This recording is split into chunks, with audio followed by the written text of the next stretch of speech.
Shalom. Selamat pagi, selamat hari Minggu, Bapak, Ibu, saudara-saudari yang dikasihi Tuhan. Bersyukur pada Tuhan, kalau pagi hari ini Tuhan masih memberikan kita waktu, memberikan kita kesempatan untuk menghampiri Dia dalam ibadah pada pagi hari ini. Mari kita mulai ibadah kita dengan doa terlebih dahulu. Bapa Surgawi, kami berterima kasih Tuhan kepadamu, karena kasih-Mu yang tidak pernah putus-putusnya bagi kami.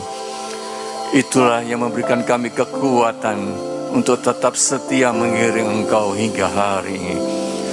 Karena Tuhan, pada pagi hari kami rindu untuk menaikkan pujian penyembahan kami kepadamu, buat segala kasih setia-Mu dalam hidup kami.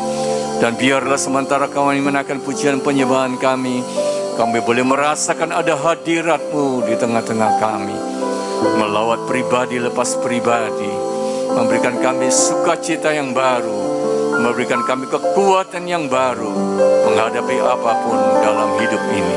Terima kasih Tuhan. Dalam nama Tuhan Yesus Kristus, kami ibadah kami pada pagi hari ini. Haleluya. Amin.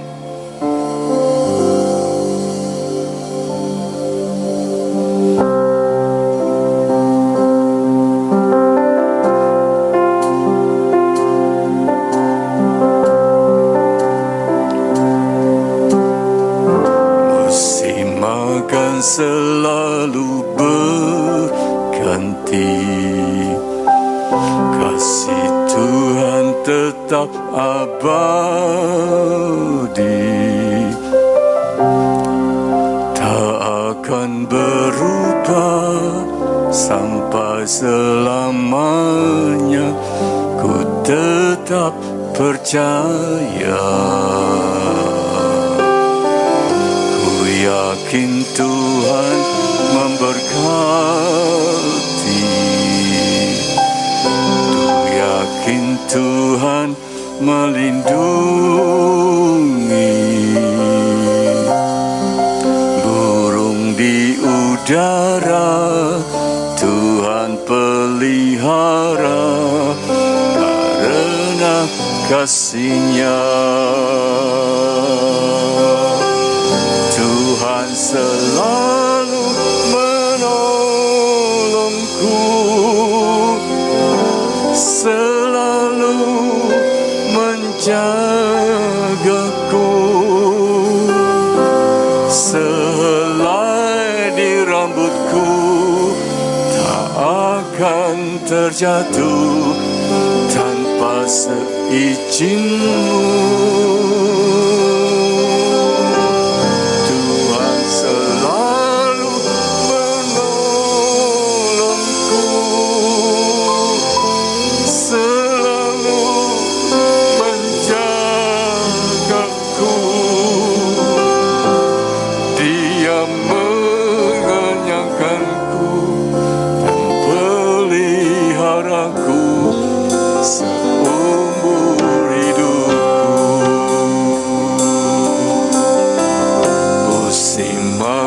Selalu berganti, kasih Tuhan tetap abadi,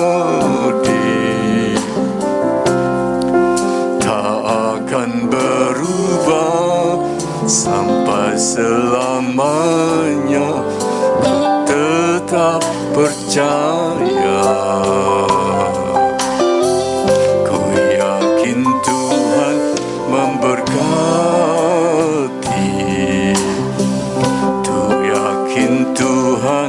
melindungi. Burung di udara Tuhan pelihara, karena kasih-Nya.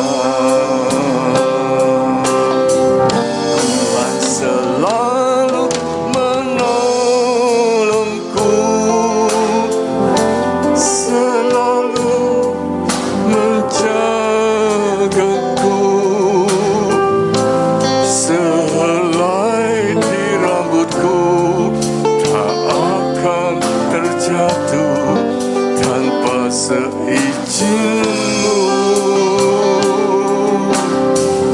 Tuhan selalu menolongku, selalu menjagaku. Dia mengenyangkanku dan peliharaku seumur hidupku. Tuhan selalu menolongku, selalu menjagaku. Sehelai di rambutku tak akan terjatuh tanpa seizin-Mu. Tuhan selalu menolongku, selalu menjagaku. Dia mengenyangkanku dan pelihara seumur hidupku.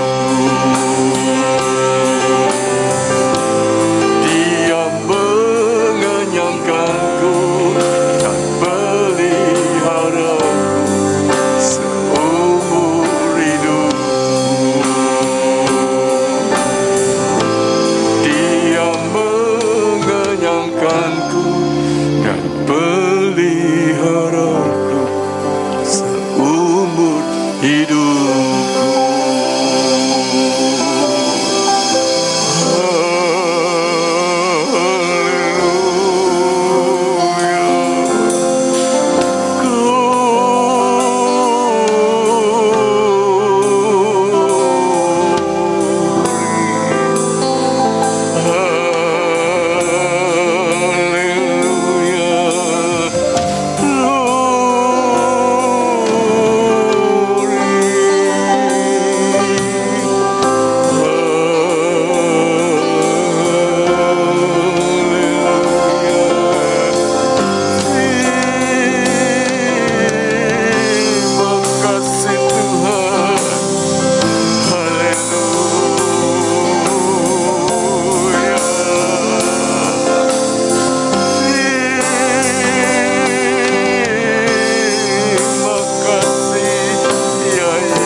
kasih Tuhan.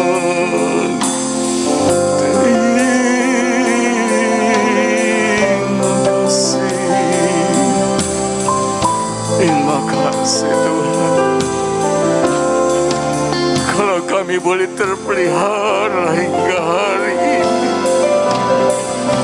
Bukan kuat dan gagah kami Tuhan, tapi semata-mata anugerah-Mu yang besar bagi kami. Pemeliharaan dan perlindungan-Mu atas hidup kami Tuhan. Terima kasih Tuhan, terima kasih. Terima kasih. Terima kasih kalau Engkau selalu ada bersama dengan kami dalam setiap keadaan, dalam setiap musim yang silih berganti. Engkau selalu menyertai kami. Engkau tidak pernah membiarkan kami sendirian. Haleluya. Itulah yang menjadi kekuatan bagi jiwa kami.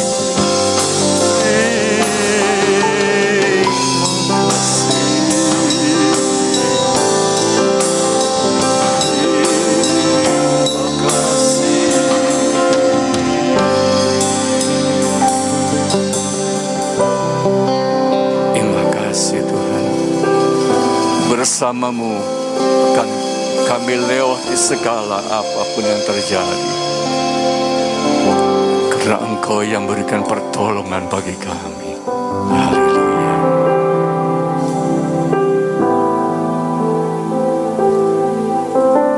Haleluya.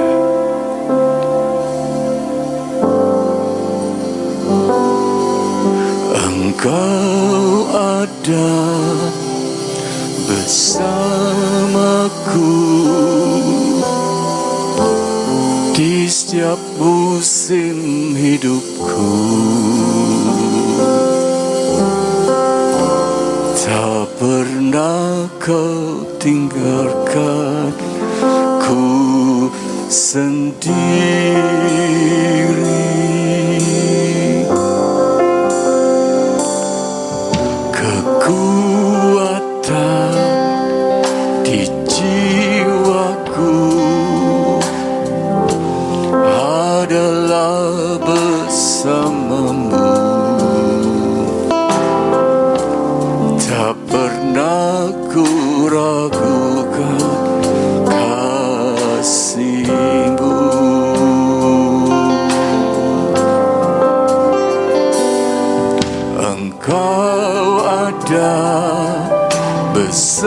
Bersamaku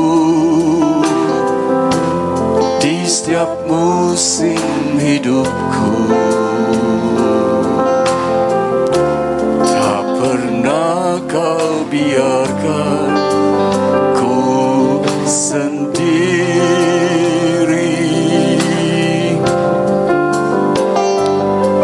Kekuatan di jiwaku adalah bersama-Mu. Tak pernah ku ragukan kasih-Mu.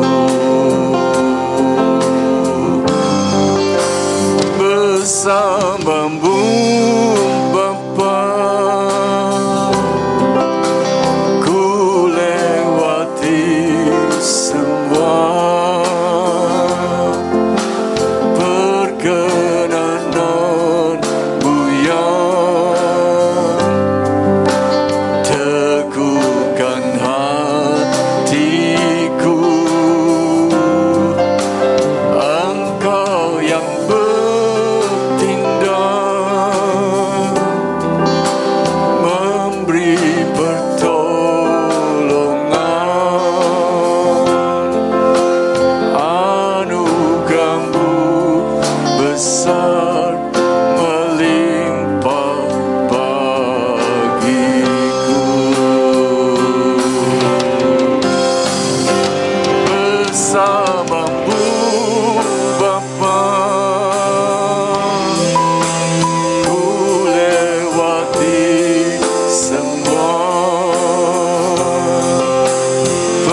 yang bertindak, memberi pertolongan. Anugerah-Mu besar melimpah bagiku. Anugerah-Mu besar melimpah bagiku.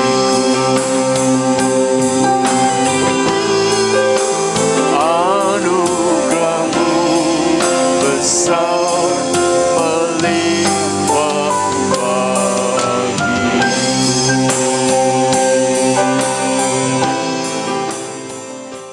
Doa.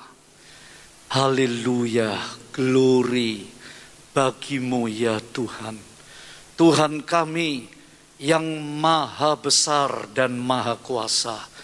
Di dalam Yesus Kristus, penyelamat kami, penebus dosa kami, mempelai laki-laki surgawi kami. Kami membuka hati ya Tuhan buat firman-Mu, supaya firman-Mu memberi kami nasihat, pengertian, hiburan, petunjuk Tuhan, dan peneguhan di masa-masa akhir zaman ini. Terima kasih banyak dalam nama Tuhan Yesus Kristus. Roh Kudus, urapi kami semua. Kuduskan oleh darah-Mu ya Tuhan Yesus. Biar firman-Mu tertanam di hati kami. Haleluya. Amin. Jemaat yang dikasihi Tuhan, mari kita isi hati dan pikiran kita bukan dengan berita-berita yang tersebar di dunia ini. Sungguh pada hari-hari akhir zaman ini, manusia menjadi gelisah, manusia dibingungkan, sebab ada banyak berita-berita yang saling bertentangan. Berita yang mana kira-kira yang benar? Banyak kali berita-berita yang kita dengar menimbulkan kegelisahan, ketakutan, kekhawatiran. Sebab itu dikatakan dalam sebuah pujian, kedengaran sana sini banyak kabar yang menakutkan. Berlindunglah dalam sabda Allah. Haleluya. Itu nyanyian indah. Zaman sekarang berjagalah, lihat dunia bergelora, kedengaran sana sini banyak kabar menakutkan. Berlindunglah dalam sabda Allah. Amin. Satu-satunya kabar yang tidak mengandung dusta, satu-satunya kabar yang memberi penghiburan, memberi petunjuk, di dalamnya mengandung janji yang sempurna, adalah firman Allah. Itu sebab Yesus pernah berkata, manusia hidup bukan hanya dari roti, dari kebutuhan secara jasmani, tetapi manusia hidup dari firman Allah.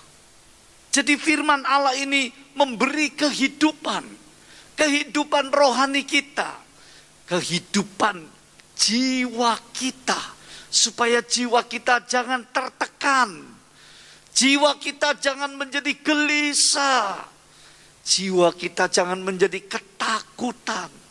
Firman Allah memberi kehidupan rohani. Supaya rohani kita tidak menjadi lemah. Supaya rohani kita tidak tersesat. Karena firman Allah memberi pedoman-pedoman. Dan firman Allah itu memberi hidup yang kekal di dalam Tuhan Yesus Kristus. Mari kita membaca satu ayat saja yang mau saya uraikan buat kita semua pada ibadah yang berharga pagi hari ini. Tuhan mengasihi kita. Tuhan sudah memelihara kita. Ayat ini terdapat dalam Kejadian pasal 15. Ayat yang pertama. Firman Tuhan berkata begini. Setelah itu, Abram menerima penglihatan. Ini dalam bahasa Indonesia sehari-hari. Abram menerima penglihatan dan mendengar Tuhan berkata kepadanya, "Jangan takut, Abram. Aku akan melindungi engkau dari bahaya dan memberikan kepadamu upah yang besar." Oh, saudaraku yang dikasihi Tuhan, satu fakta. Akhir zaman ini ada satu ciri, saudaraku, yang begitu meluas, menghantui pikiran dan hati manusia. Apa itu? Ketakutan. Ketakutan. Saudara, memang ada ketakutan yang normal. Misalkan, saudara takut tersetrum listrik, karena itu saudara berhati-hati. Saudara harus takut di waktu hujan, jangan mengendarai kendaraan, entah sepeda motor, mobil dengan kecepatan tinggi. Karena saudara punya ketakutan bisa terselip, bisa oleng, dan terjadi kecelakaan. Itu ketakutan yang normal.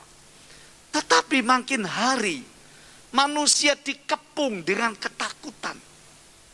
Ayat ini mengisahkan bagaimana Abram ketika dia mentaati perintah Tuhan, dia keluar dari kehidupan lama. Kehidupan di Ur Kasdim yang penuh dengan penyembahan berhala. Yang penuh dengan pengaruh roh-roh jahat itu. Dia mengikut Tuhan. Di tengah perjalanan, banyak gangguan. Banyak hal-hal yang membuat Abraham takut. Misalnya, bahaya kelaparan. Orang-orang yang memusuhi dia, yang mengancam, dan berbagai macam bisa saja terjadi di masa Abraham menuju tanah perjanjian yang dijanjikan Tuhan. Di pasal 12, Abraham suruh berangkat dari kota kelahirannya Ur Kasdim menuju suatu tanah yang akan Tuhan tunjukkan, Tuhan pimpin. Nah, di sini Abraham mengalami satu kondisi yang secara logika dia berpikir, wah, hidupku terancam ini. Ada suku-suku yang mengganggu, ingin merusakkan dan membunuh rombongan itu dan sebagainya, saudara. Sebab itu dikatakan, maka Tuhan mendatangi Abraham dalam suatu mimpi, terjemahan yang lain, dalam sebuah penglihatan, dan Tuhan berfirman, "Jangan takut, Abram." Saudara, mari direnungkan. Apa yang ditakuti manusia? Ada dua hal. Dua hal saja di sini. Yang pertama adalah ancaman, rasa tidak aman. Ada satu bahaya yang bisa mengancam kehidupannya yang bisa membawa dia mati. Ini yang menjadi ketakutan model pertama. Manusia menjadi takut jikalau dia melihat, merasakan, mengalami, mendengar adanya ancaman-ancaman. Misalnya ancaman bencana alam. Akhir-akhir ini kita melihat gejolak COVID-19, virus corona makin merebak lagi di mana-mana di belahan bumi ini. Ya, saudaraku, ini merupakan ancaman yang menakutkan. Karena apa? Bisa merenggut nyawa seseorang. Bisa membuat pekerjaan atau usaha itu menjadi sangat terganggu. Pemerintahan-pemerintahan di dunia merasa kewalahan untuk mengatasi kondisi seperti ini. Jadi model ancaman atau rasa takut itu dikarenakan adanya ketidakamanan. Yang kedua, yang menyebabkan ketakutan itu yaitu keadaan di mana kebutuhan hidup ini tidak tercukupi, tidak terpenuhi. Ada banyak pemikiran dan analisa. Saya pikir masih logis, ada benarnya. Dunia bisa terancam kekurangan pangan. Begitu kondisinya. Itu sebab, saudaraku, di ayat ini jelas dikatakan, Tuhan datang dalam suatu penglihatan, dalam suatu mimpi. Dan dia berfirman kepada Abraham, jangan takut Abram, aku akan melindungi kamu dari bahaya dan memberikan kepadamu upah yang besar. Haleluya. Jadi mari kita lihat, kita renungkan, ya. Apakah benar Tuhan itu mau melindungi anak-anaknya, orang percaya? Haleluya. Yesus pernah melihat bait Allah di Yerusalem. Lalu dia menangis. Yesus berkata begini, Yerusalem, Yerusalem, engkau tidak mengerti, engkau tidak mau bagaimana seperti seekor induk ayam mau melindungi di bawah kepaknya supaya anak-anak ayam itu tenang, aman, selamat. Tapi engkau menolaknya. Engkau membunuh nabi-nabi. Engkau membunuh Mesias itu. Nah, saudaraku, kita melihat, benarkah Tuhan mau melindungi anak-anaknya? Ya, di dalam Alkitab banyak fakta, banyak contoh. Kalau saudara perhatikan dari kisahnya Abraham ini, hampir Abraham ini istrinya diambil oleh Raja Abimelekh. Karena begitu cantiknya Sarah. Singkat cerita, Abraham tidak berdaya. Itu yang dia merasa takut. Ada satu gangguan, ada satu ancaman yang mengganggu kehidupan keluarganya, dirinya, istrinya, anaknya. Dan saudara lihat, sekalipun Abraham ini orang percaya, sifat mementingkan diri ini begitu menonjol. Ya, akhir zaman ini manusia pasti, kata 2 Timotius pasal 3, manusia akan mencintai, akan mementingkan dirinya masing-masing. Oh saudara, ini menimbulkan satu ketakutan yang sangat besar. Bagaimana bayangkan jika manusia mementingkan diri sendiri, tidak saling peduli, Kita bersyukur di negeri kita Indonesia ada satu filosofi gotong royong, ya saling peduli, saling toleransi. Alkitab berkata, hendaklah kamu saling tolong menolong. Galatia pasal 6 ayat 1. Hendaklah kamu saling mendoakan, hendaklah kamu saling mengasihi. Nah, itulah ciri kehidupan Kristen. Tidak mementingkan dirinya sendiri. Tetapi dalam nubuat akhir zaman dikatakan manusia akan mencintai, mementingkan diri sendiri. Waktu saya membaca satu buku nubuat, mengatakan begini saudara, nanti negara-negara di dunia tidak bisa menolong satu dengan yang lain. Mereka akan sibuk memikirkan rakyatnya sendiri. Bayangkan saudara, apa yang akan terjadi? Negara besar tidak peduli lagi dengan negara kecil. Negara kaya tidak lagi bisa memberikan bantuan kepada negara miskin. Itu pasti bisa terjadi. Saudara, ini berita bukan bermaksud menakut-nakuti. Tetapi seorang hamba Tuhan ini dia melihat satu penglihatan seperti Abram. Melihat penglihatan bahwa semua akan memikirkan dirinya masing-masing. Saudaraku, pertanyaannya kembali, betulkah Tuhan melindungi anak-anaknya? Melindungi orang percaya, melindungi umatnya. Saudara, ada dua hal yang saya perlu ingatkan. Kalau Tuhan melindungi dalam pengertian, dia benar-benar memelihara kita di dunia ini.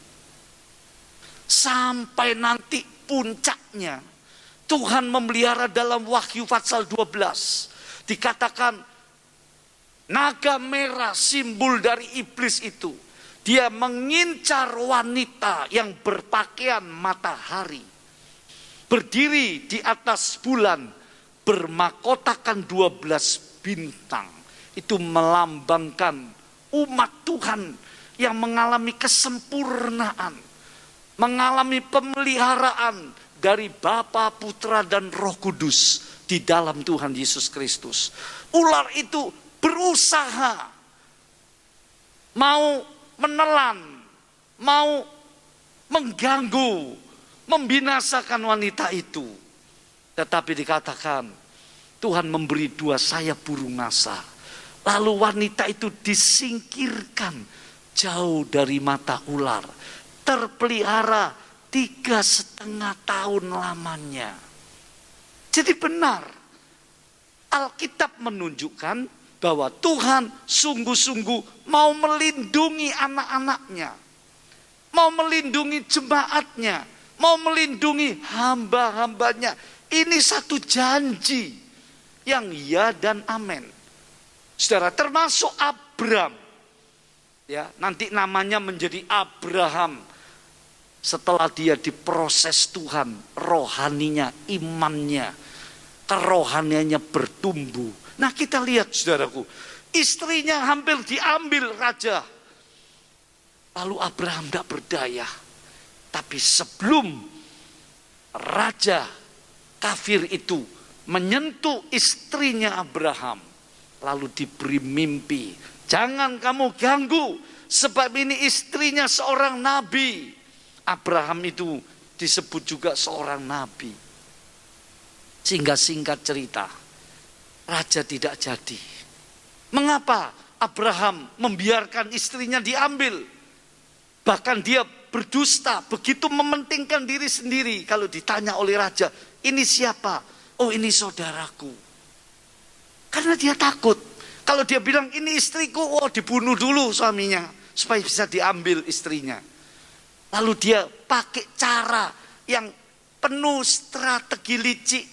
Dia bilang ini saudaraku. Saudara lihat, sifat mementingkan diri sendiri dari Abraham itu begitu masih kuat dalam hidupnya.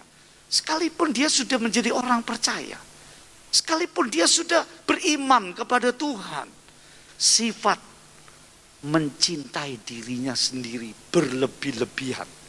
Nah, saudaraku, lalu raja mengembalikan istrinya. kepada Abraham ini. Kita lihat Tuhan melindungi anak-anaknya. Itu jelas.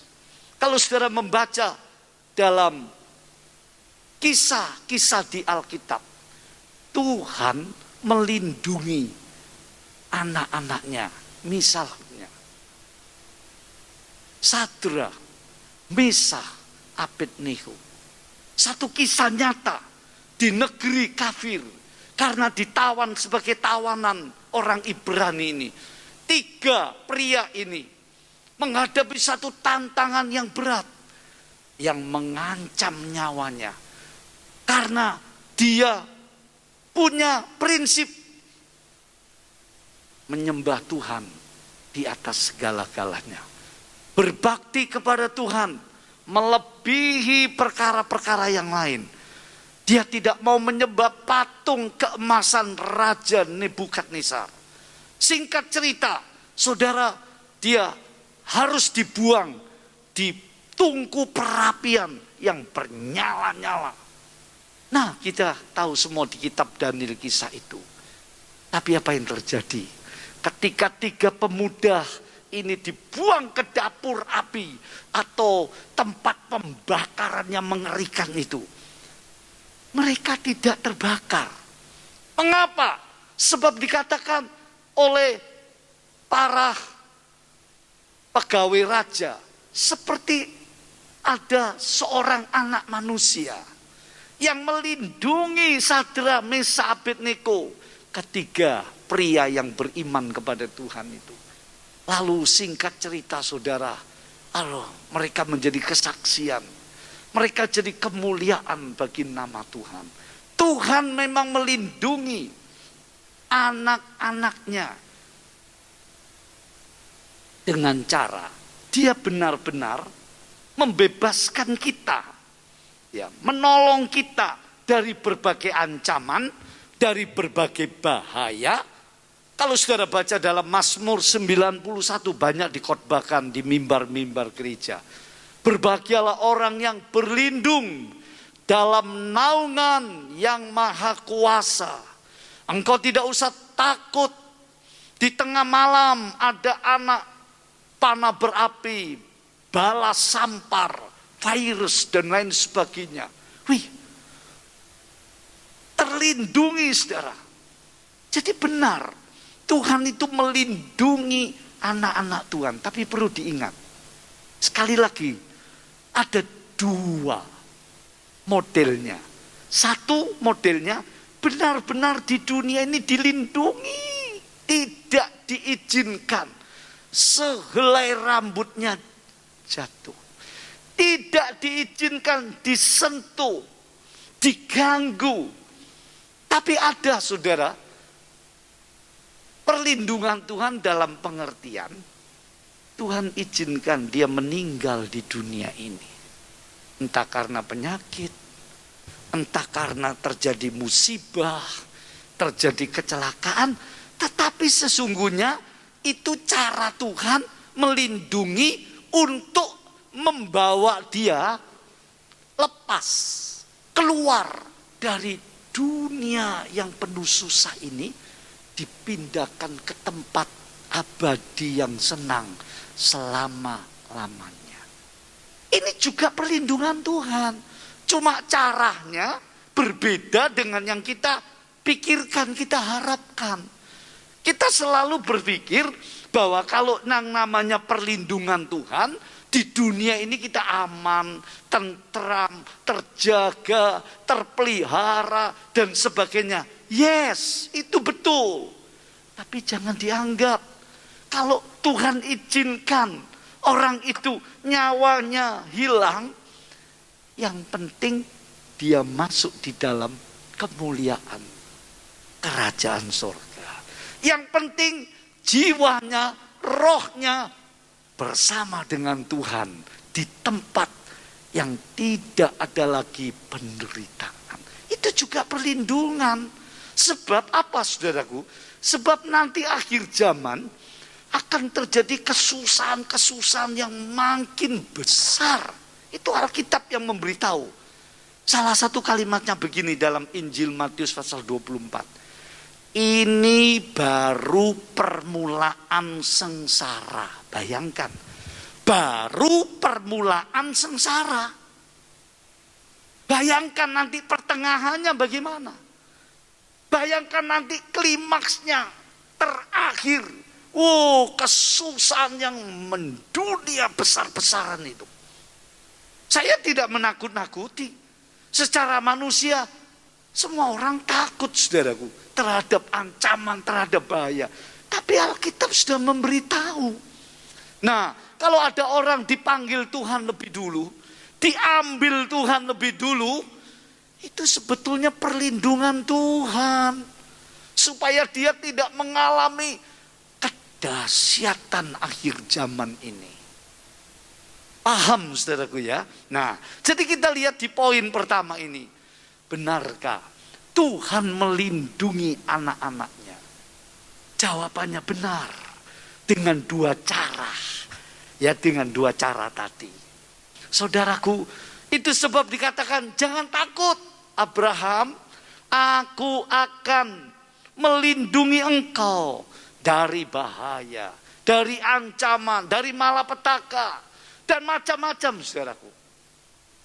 Yang kedua, apa sih yang ditakuti manusia? Bukan cuma bahaya, ancaman yang bisa mengganggu ketenangan hidupnya, bisa mengganggu keselamatan nyawanya dan sebagainya, bisa mengganggu rumah tangganya, pekerjaannya, kesehatannya. Saudaraku, ini yang seringkali menjadikan manusia takut. Tetapi yang kedua, hal yang bisa membuat manusia takut, kalau hidupnya, saudaraku, mengalami kekurangan, mengalami hal-hal yang membuat dia tidak bisa memenuhi kebutuhan-kebutuhan yang standar sekalipun. Ya, kemiskinan, kegagalan usaha, dan lain sebagainya. Itu sebab ayat ini dikatakan, aku akan memberi engkau upah yang besar, berkat. Nah, kalau yang pertama tadi saya jelaskan, sungguhkah Tuhan melindungi anak-anak Tuhan di masa krisis ini? Jawabannya ya. Tapi yang kedua, pertanyaannya jadi begini, sungguhkah Tuhan mau memberkati anak-anaknya di masa krisis? Ini masa krisisnya Abraham ini, di mana dia belum mendapat berkat apa-apa. Tapi Tuhan sudah berfirman, jangan takut Abraham. Aku akan melindungi engkau. Aku akan memberi kepadamu upah yang besar. Bukan yang kecil. Saudaraku, bagi Tuhan, kalau dia memberkati, dia tidak dipengaruhi, tidak tergantung dengan situasi dan kondisi. Sebab bagi dia, tidak ada yang mustahil. Kita semua mengerti itu. Tapi apakah kita benar-benar mempercayai itu?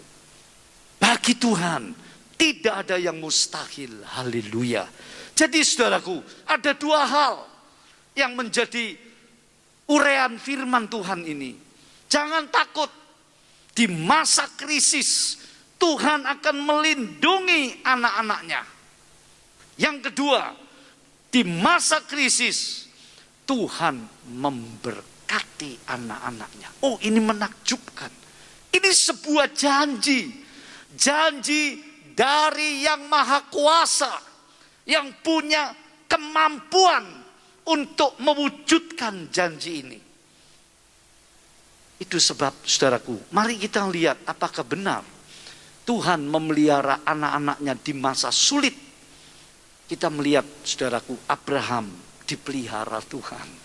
Sehingga singkat cerita, kalau saudara membaca, Abraham amat kaya, diberkati Tuhan. Itu sesuai janjinya awal. Aku akan memberkati engkau Abraham, dan engkau akan jadi berkat. Firman Allah digenapi, saudara. Kalau saudara melihat sejarah peradaban manusia, keturunan Abraham ini menemukan banyak penemuan. Sehingga kita bisa pakai HP, Kita bisa pakai mobil, manusia bisa buat pesawat terbang, manusia bisa buat obat-obatan, manusia bisa ini itu. Itu kalau saudara teliti itu banyak ditemukan oleh keturunan Abram ini. Sangat menjadi berkat mereka itu. Kita melihat di dalam kisah bagaimana ketika Ishak anaknya Abraham di masa krisis tidak ada air. Tetapi Ishak menggali dapat air. Dirampas oleh musuhnya. Dia rela, dia mengalah. Dia menggali lagi. Dapat air sumber lagi. Dirampas lagi oleh musuhnya. Dia rela mengalah. Dia menggali lagi. Dirampas. Lama-lama musuhnya menjadi segan. Musuhnya menjadi sadar. Wah, orang ini disertai Tuhan. Sesulit apapun, selalu ada berkat. Sesulit apapun, selalu dia mendapatkan rezekinya. Sehingga musuh-musuhnya itu berdamai dengan Ishak. Itu contoh. Kalau saudara membaca dalam kitab Raja-Raja, bagaimana Tuhan menolong janda Sarfat itu loh. Di tengah situasi kelaparan karena musim kekeringan, tidak turun hujan bertahun-tahun, sehingga banyak yang mati kelaparan. Lalu janda Sarfat ini oleh Elia diajarkan, berikan aku apam dulu, demikian firman Tuhan. Lalu dibuatkan apam, sekalipun sebetulnya apam atau tepung dan minyak itu untuk membuat makanan buat janda ini dengan 2 anaknya. Tapi karena permintaan firman Tuhan melalui Nabi Elia, maka dia berikan, saudaraku. Dan singkat cerita, Tuhan memberkati janda ini. Tepung dan minyaknya tidak habis. Kalau saudara melihat dalam perjanjian baru, satu contoh saja. Petrus semalaman tidak dapat seekor ikan. Betul-betul krisis, aneh. Mengapa jadi begini? Ya, seekor ikan semalaman dia cari sebagai nelayan yang sudah berpengalaman. Seperti ikan itu habis di Danau Galilea itu. Tapi pagi-pagi Yesus berkata ketika mereka putus asa, letih lesu, penghasilannya tidak ada, krisis banget, apa yang akan dimakan untuk istri anaknya dan sebagainya. Yesus berkata, singkat cerita, Simon, buang jalamu sebelah kanan. Oh saudaraku, 2 perahu ikan penuh. Jadi benar-benar saya tunjukkan beberapa saja untuk memanfaatkan waktu. Bagaimana Tuhan memberkati anak-anaknya di masa krisis. Haleluya. Ya, ada 2 nyanyian. Saya ambil waktu 1 menit ya. Bagaimana Tuhan melindungi anak-anak. Nyanyiannya berkata begini. Dunia ini semakin jahat. Susah terjadi di mana-mana. Namun aku yakin Tuhan melindungi kehidupan anak-anak Tuhan. Dunia ini semakin tua, perang terjadi di mana-mana. Namun aku yakin Tuhan melindungi kehidupan anak-anak Tuhan. Haleluya. Apakah benar Tuhan mau memberkati anak-anaknya di masa krisis? Oh ini indah, banyak orang menjadi pesimis. Banyak kali kita menjadi bimbang. Karena kita menggunakan pengertian kita sendiri melulu. Kita mikir, wah ini memang zamannya penuh kesusahan ekonomi. Tidak bisa bangkit-bangkit. ekonomi terganggu oleh adanya virus corona, macam-macam. Tapi firman Tuhan, saudara, ini berita yang luar biasa dari sumber kehidupan, yaitu Allah sendiri. Jangan takut Abraham, aku akan melindungi engkau, aku akan melindungi, aku akan memberi upah yang amat besar, artinya memberkati. Saya ingat pujiannya begini, saudaraku ya. Tuhan berkatiku sekarang. Kelihatannya ini memaksa, tapi inilah sikap hati yang sungguh-sungguh mempercayai janji Tuhan. Tuhan berkatiku sekarang. Hatiku tak tahu apa yang terjadi. Nah, lihat saudara. Tapi Tuhan berkatiku sekarang. Nah, saudaraku, jadi benar Tuhan itu melindungi anak-anaknya di masa sulit. Tuhan itu memberkati anak-anaknya di masa sulit. Nah, sebagai penutup, mari kita melihat gimana sih sikap kita terhadap janji ini. Bagaimana rahasianya supaya perlindungan Tuhan dan berkat Tuhan di masa-masa sulit ini dinyatakan dalam kehidupan kita. Saudara, kalau saudara lihat ayat Kejadian pasal 15 ayat 1 itu, saya kembali ke situ, dikatakan, Abram, jangan takut. Ini kalimat perintah. Jangan takut. Ini bukan pilihan. Kamu mau takut atau kamu mau tidak takut, terserah kamu, bukan. Ini perintah. Jangan takut. Artinya kita harus melawan ketakutan itu. Sebab dalam suratan Timotius, Allah tidak memberikan roh ketakutan. Jadi saudaraku, untuk kita itu dapat perlindungan dari janji Tuhan, maka kita harus melawan ketakutan. Untuk melawan ketakutan, maka saudara dan saya perlu yang namanya kuasa Roh Tuhan. Kuasa Roh Kudus ini yang sungguh-sungguh akan mengkuatkan, akan menyatakan kuasa dan kemuliaan Allah untuk melindungi jemaatnya, melindungi anak-anak Tuhan. Sebab itu Alkitab berkata, penuhlah kamu dengan Roh Kudus. Berdoalah dalam roh setiap saat. Jangan mendukakan roh. Saudara, kenapa? Sebab kalau kehidupan kita dalam kuasa Roh Kudus, dalam penyertaan Roh Kudus, itulah kenyataan kuasa perlindungan Allah untuk melawan ketakutan. Ketakutan tidak boleh dibiarkan merongrong hidup kita, melemahkan kita, dan sebagainya, menggelisahkan, membuat kita nggak bisa tidur, membuat kita putus asa. Tapi firman Tuhan bagi hari ini, untuk mengalami perlindungan Tuhan, harus melawan ketakutan. Dan untuk melawan ketakutan tidak ada cara lain. Bukan sekolah yang tinggi, bukan harta yang banyak. Di masa-masa yang sulit, yang sukar, harta belum tentu bisa menolong. Tetapi kuasa Roh El Kudus.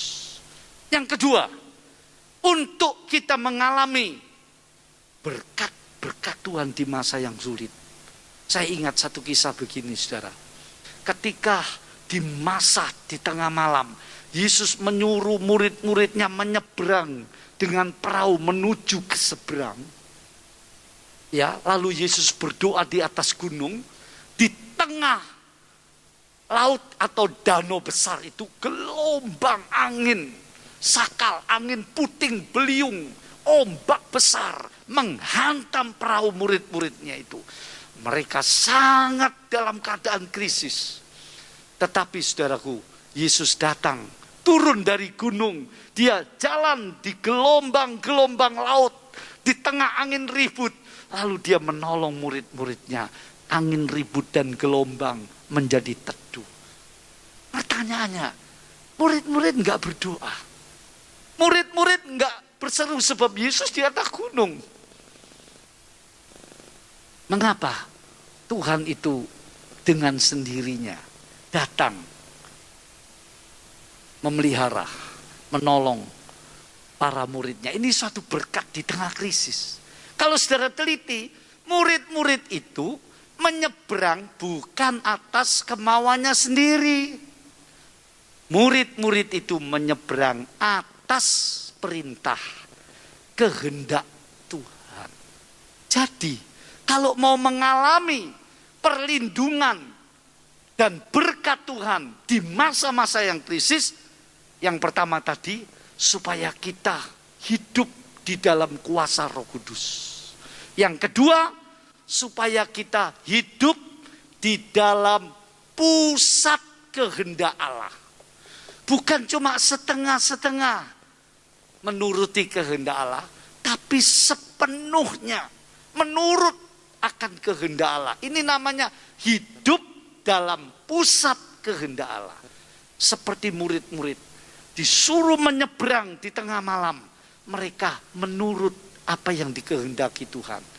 Itu sebab ketika perahu mereka kena gelombang dan angin ribut yang hebat, Yesus datang memberikan berkat penyelamatan kepada para murid itu. Jemaat yang dikasihi Tuhan, firman Tuhan pagi hari ini memberi kita pengertian, menyadarkan kita ada janji loh, di tengah-tengah masa yang sulit ada perlindungan Tuhan, ada berkat Tuhan. Kita harus percaya. Itu sebab sudah saya tunjukkan tadi bukti-buktinya. Tuhan memelihara di masa-masa yang sulit, Tuhan lindungi. Tuhan memberi berkat di masa-masa yang sulit. Kita perlu ada dua hal. Hiduplah dalam kuasa Roh Kudus selalu begitu. Yang kedua, hiduplah dalam kehendak Allah. Maka perlindungan dan berkat Tuhan pasti menyertai kita sampai akhir zaman. Sampai kita pulang ke rumah Bapa di surga. Pertanyaannya sebelum kita doa, apakah kita mau sungguh-sungguh, saudaraku, mentaati kehendak Tuhan? Apakah kita sungguh-sungguh mementingkan bimbingan Roh Kudus dalam kehidupan kita? Atau kita menjadi orang Kristen yang seringkali berjalan menuruti kehendak sendiri? Seringkali kita tidak menurut Roh Kudus, tetapi menurut kedagingan kita, menurut keduniawian. Ayo pagi hari ini kita sadar, Tuhan membelas kasihani kita. Mari jemaat yang dikasihi Tuhan di rumah-rumah, kita berdiri bersama-sama. Kita berdoa. Haleluya. Terima kasih Tuhan buat firman-Mu. Di tengah masa yang penuh krisis, karena dampak dari corona, karena dampak dari kondisi ekonomi yang belum terpulihkan dengan baik, karena situasi alam, karena berbagai macam penyakit, pergolakan, Tuhan, janji-Mu buat kami bahwa Engkau melindungi anak-anak-Mu, melindungi orang percaya yang mau hidup dalam kuasa Roh Kudus, yang mau hidup dalam kehendak-Mu sepenuh. Engkau akan memberikan berkat-berkat rohani jasmani di masa-masa yang sulit sekalipun, karena Engkau Tuhan yang maha besar, yang tidak dibatasi oleh kondisi apapun. Pujian, hormat, keagungan hanya bagi-Mu. Tanamkan firman-Mu, nyatakan kemurahan-Mu, supaya perlindungan dan berkat-Mu menyertai kami semua pagi hari ini. Glory, haleluya. Jemaat yang dikasihi Tuhan, terimalah anugerah berkat penyertaannya dari Bapa, Putra, dan Roh El Kudus. Allah yang hidup, yang esa, yang maha kuasa, yang mengasihi saudara, menyertai saudara selama-lamanya. Di dalam nama Tuhan Yesus Kristus. Haleluya. Yang percaya katakan amin. Puji Tuhan, sampai jumpa pada ibadah yang mendatang.